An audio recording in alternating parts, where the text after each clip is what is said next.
Hey, if you want to set up your Redmi Note 15 as a remote controller to your TV, for example, first of all, on your Redmi Note 15, you have to open this application called Mi Remote. There we go. Now we have to accept these terms and the conditions and click to add remote. Now we have to select your device.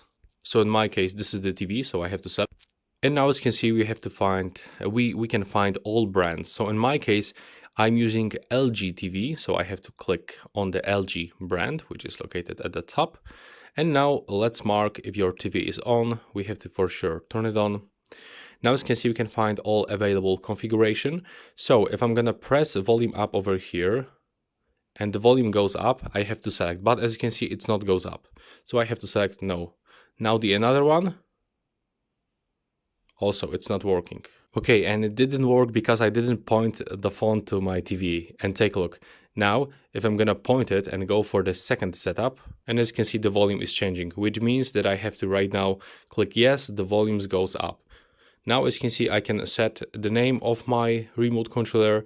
I can set our, living room, and I can also add a shortcut into the home screen by clicking on this button. Now we have to confirm by clicking on the right upper corner.